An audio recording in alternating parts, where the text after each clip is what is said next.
button. Let's get going in 3, 2, 1, go.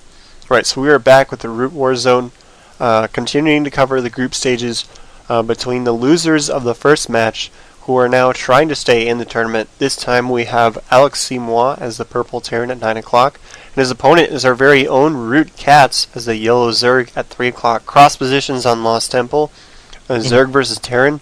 Best possible spawns on this map for the Zerg player. But once again, go visit root-gaming.com. Visiting our website and putting kits on it will help us tremendously as we look for sponsors, and also support DreamHost, as they have also they've done an excellent job supporting Root Gaming so far, and this tournament as well. So give them some love at dreamhost.com, especially if you need a website. But yeah, Terran versus Zerg on Lost Temple. And I was like, ooh, when I saw Lost Temple, because Zerg versus Terran is so hard on this map.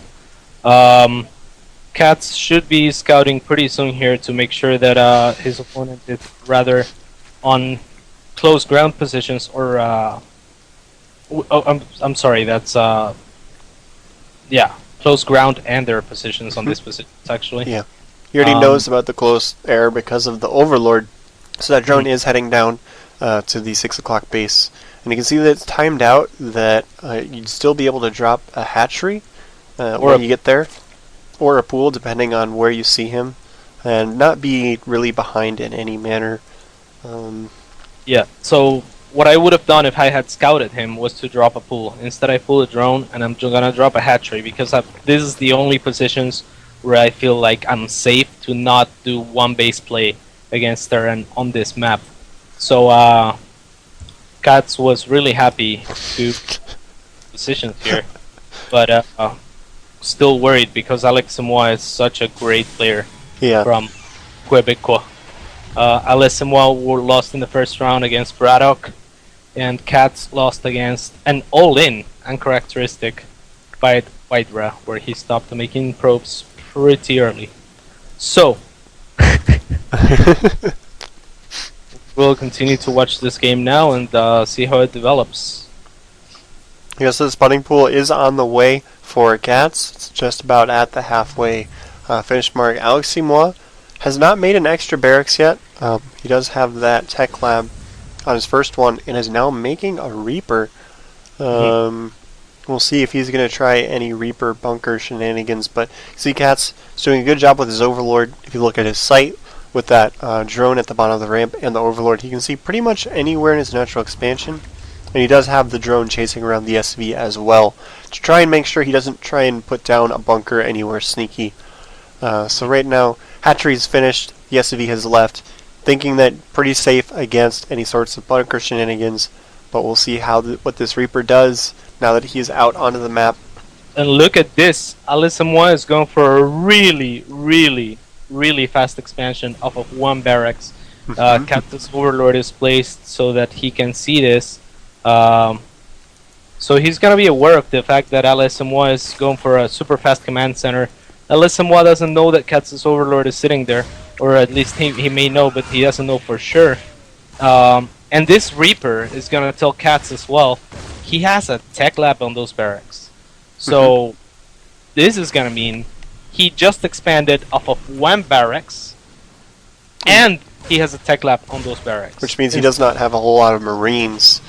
Which means it's one Reaper, probably one more coming or something like that, and then probably Marauders. I mean, you don't want to make Marines off of tech lab unless you're going for a super fast speed. However, SC2 does show the one Marauder to CatZ's Overlord, so CatZ is well aware of this. And look at CatZ, what a dick!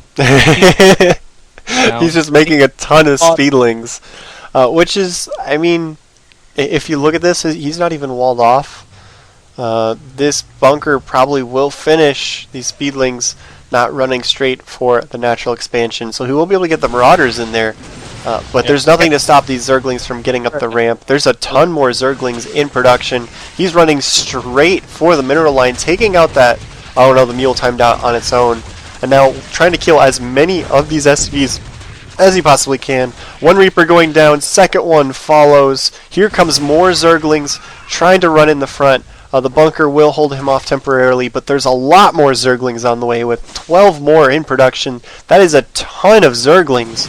Might be able to just flat out kill Aleximois or force him to be back onto one base, putting him super far ahead. Zerglings running into the mineral line, taking out SCVs left and right. If he can kill these transferring SCVs as well, it would be a huge hit to Alex.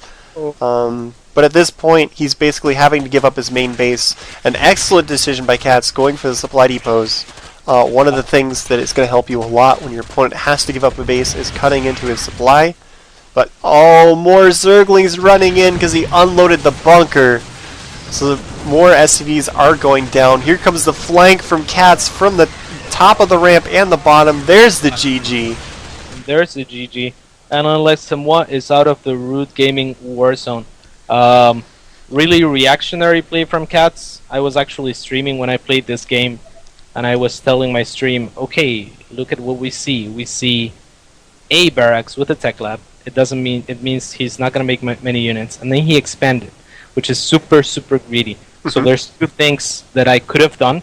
I could have taken something like a third and droned up like crazy, or I could have made lings, a lot of lings, hide them for a little bit, attack, and there is almost no possible way for Aleximois to stop it off of one tech lab. Also, the Reaper gives away the fact that he's trying to get some map control and keep me in my base as long as possible by keeping the control of that Zolnaga tower, but I just ignored the Reaper.